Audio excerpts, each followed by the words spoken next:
हिंदू धर्म में सूर्यदेव की पूजा का विशेष महत्व है।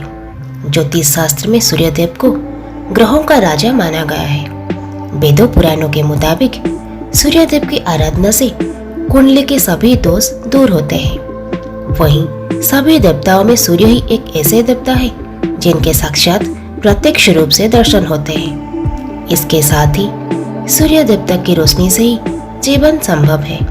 यही नहीं, धरती पर सूर्य ऊर्जा का सबसे महत्वपूर्ण स्रोत है। वहीं वैदिक काल से ही सूर्यदेव की पूजा अर्चना की जा रही है।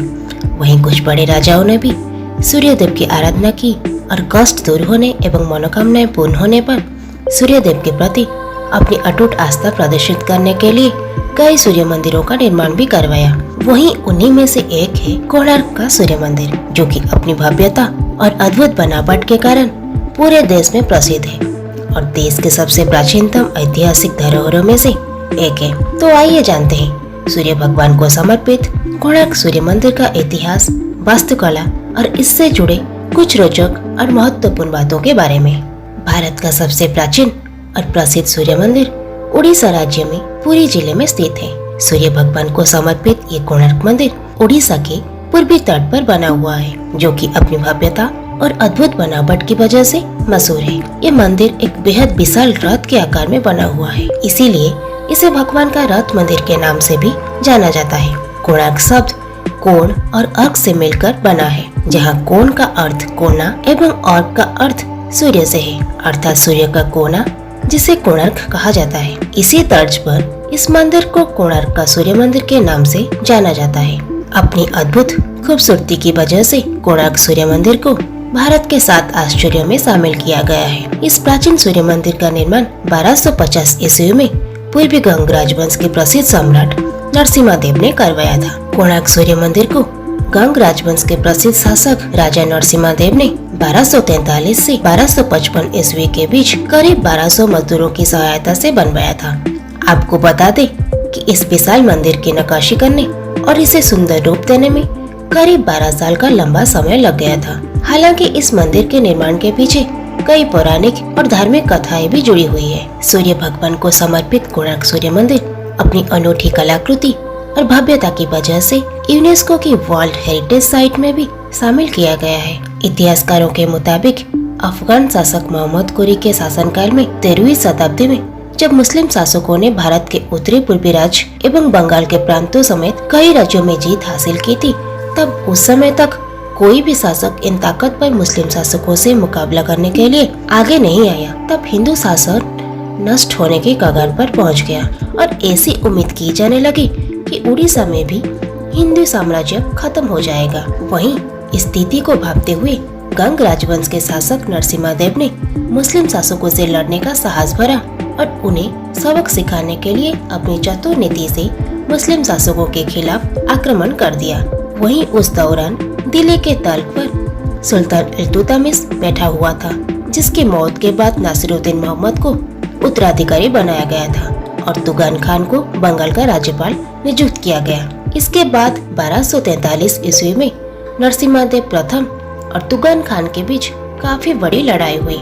इस लड़ाई में नरसिम्हा देव ने मुस्लिम सेना को बुरी तरह खदेड़कर जीत हासिल की। आपको बता दें कि नरसिम्हा देव सूर्यदेव के बहुत बड़े उपासक थे, इसलिए उन्होंने अपनी जीत की खुशी में सूर्यदेव को समर्पित कोणार्क सूर्य मंदिर बनाने का फैसला लिया। इस विश्व प्रसिद्ध कोणार्क सूर्य मंदिर का आकार एक भव्य और विशाल रथ की तरह है, जिसमें 26 रथ के चक्के और 6 घोड़े नेतृत्व करते दिख रहे हैं। उड़ीसा में स्थित ये सूर्य मंदिर देखने में बेहद सुंदर और भव्य लगता है। उड़ीसा के मध्ययुगीन वास्तुकला का अद्भुत नमूना कोणार्क सूर्य मंदिर से कई धार्मिक और पौराणिक कथाएं भी जुड़ी हुई है। एक प्रचलित धार्मिक कथा के मुताबिक भगवान श्री कृष्ण के पुत्र सांबा ने एक बार नारद मुनि के साथ बेहद अभद्रता के साथ बुरा बर्ताव किया था, जिसकी वजह से उन्हें नारद जी ने कुष्ठ रोग होने का श्राप दे दिया था। वहीं इस श्राप से बचने के लिए ऋषि कटक ने सांबा को सूर्यदेव की कठोर तपस्या और आराधना करने की सलाह दी थी, जिसके बाद श्री कृष्ण के पुत्र सांबा ने चंद्रभागा नदी के तट पर मित्र वन के पास करीब 12 सालों तक कष्ट निवारण देव सूर्य का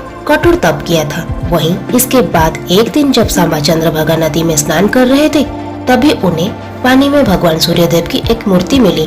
जिसके बाद उन्होंने इस मूर्ति को इसी स्थान पर स्थापित कर दिया जहाँ पर आज ये विश्व प्रसिद्ध कोणार्क सूर्य मंदिर बना हुआ है। इसी तरह सांबा को सूर्यदेव की कठोर आराधना करने के बाद श्राप से मुक्ति मिली और उनका रोग बिल्कुल ठीक हो गया था। तभी से इस मंदिर का बेहद महत्व है। इस मंदिर से करोड़ों भक्तों की आस्था जुड़ी हुई है। यही वजह है कि इस मंदिर का दर्शन करने बहुत दूर दूर से भक्तगण आते हैं। कोणार्क का सूर्य मंदिर उड़ीसा के मध्ययुगीन वास्तुकला का एक सर्वश्रेष्ठ नमूना है। इस मंदिर को कलिंग वास्तुकला की उपलब्धि का सर्वोच्च बिंदु माना जाता है, क्योंकि इस प्रसिद्ध कोणार्क सूर्य मंदिर की वास्तुकला काफी हद तक कलिंग मंदिर की वास्तुकला से मिलती जुलती है। उड़ीसा के पूर्वी समुद्र तट पुरी के पास स्थित इस कोणार्क सूर्य मंदिर की संरचना और इसके पत्थरों से बनी मूर्तियाँ कामोत्तेजक मुद्रा में है, जो इस मंदिर की अन्य विशेषताओं की बेहद शानदार ढंग से दर्शाती है। एक विशाल रथ के आकार में बने कोणार्क सूर्य मंदिर में करीब 12 जोड़े विशाल पहिए लगे हुए हैं, जिसे करीब 7 ताकतवर घोड़े खींचते हुए प्रतीत होते हैं। वहीं ये पहिए धूप घड़ी का काम करते हैं और इनकी छाया से समय का अनुमान लगाया जाता है। आपको बता दें कि इस मंदिर के 7 घोड़े हफ्ते के सभी 7 दिनों के प्रतीक माने जाते हैं, जबकि 12 जोड़ी पहिए दिन के 24 घंटों को प्रदर्शित करते हैं। इसके साथ ही इनमें लगी 8 ताड़ियाँ दिन के 8 प्रहरों को दर्शाती है। काले ग्रेनाइट और लाल बलुआ पत्थर से बना ये एकमात्र ऐसा सूर्य मंदिर है जो कि इसकी खास बनावट और भव्यता के लिए पूरी दुनिया में जाना जाता है। इस अद्भुत सूर्य मंदिर को निर्माण में कई कीमती धातुओं का इस्तेमाल भी किया गया है। इस सूर्य मंदिर में सूर्य भगवान की बाल्यावस्था, युवावस्था और वृद्धावस्था में बने 3 अलग अलग मूर्तियाँ भी बनी हुई हैं, जिन्हें उदित सूर्य, मध्याह्न सूर्य और अस्त सूर्य भी कहा जाता है। इस मंदिर को इसकी खूबसूरत कलाकृति और अनूठी वास्तुशिल्प के लिए यूनेस्को की वर्ल्ड हेरिटेज के लिस्ट में शुमार किया गया है। कोणार्क सूर्य मंदिर के मुख्य प्रवेश द्वार पर शेरों द्वारा हाथियों के विनाश का दृश्य अंकित है, जिसमें शेर घमंड, अहंकार और हाथी धन का प्रतीक माना जाता है। उड़ीसा में स्थित इस सूर्य मंदिर से लाखों लोगों की धार्मिक आस्था भी जुड़ी हुई है। ऐसी मान्यता है कि इस मंदिर के दर्शन महल से शरीर से जुड़ी सभी दुख दर्द दूर होते हैं और सभी मनोकामनाएं पूर्ण होती है। कोणार्क मंदिर के प्रवेश भाग पर ही 2 बड़े शेर बनाए गए हैं, जिसमें हर एक शेर को हाथी का विनाश करते हुए बताया गया है और इंसानी शरीर के अंदर भी एक हाथी ही होता है। उस दृश्य में शेर गर्भ का और हाथी पेशों का प्रतिनिधित्व कर रहे हैं। मंदिर में सूर्य भगवान की पूजा की जाती है। मंदिर का आकार एक विशाल रथ की तरह है और ये मंदिर अपनी विशेष कलाकृति और मंदिर निर्माण में हुए कीमती धातुओं के उपयोग के लिए जाना जाता है। कोणार्क के सूर्य मंदिर में 12 पहियों की जोड़ी दिखाई देती है। ये पहियों को साधारण पहिए नहीं है, क्योंकि ये पहिए हमें सही समय बताते हैं। उन पहियों को धूप घड़ी भी कहा गया है। कोई भी इंसान पहियों की परछाई से ही सही समय का अंदाजा लगा सकता है। कोणार्क मंदिर को काला पागोड़ा भी कहा जाता है। कोणार्क मंदिर को पहले समुद्र के किनारे बनाया जाना था, लेकिन समुद्र धीरे धीरे कम होता गया और मंदिर भी समुद्र के किनारे से थोड़ा दूर हो गया और मंदिर के गहरे रंग के लिए इसको काला पगोड़ा भी कहा जाता है और नकारात्मक ऊर्जा को कम करने के लिए उड़ीसा में इसका प्रयोग किया जाता है। मंदिर में ऊपरी भाग में एक भारी चुंबक लगाया गया था और मंदिर के हर 2 पत्थरों पर लोहे की प्लेट भी लगी है। चुंबकों को इस कदर मंदिर में लगाया गया था कि वो हवा में भी फिरते रहते थे। इस तरह का निर्माण कार्य भी लोगों के आकर्षण का मुख्य कारण है। हर दिन सुबह सूरज की पहली किरण नाट्य मंदिर से होकर मंदिर के मध्य भाग पर आती है। उपनिवेश के समय ब्रिटिशों ने चुंबकीय धातु को हासिल करने के लिए कोणार्क मंदिर के चुंबकों को निकाल दिया था।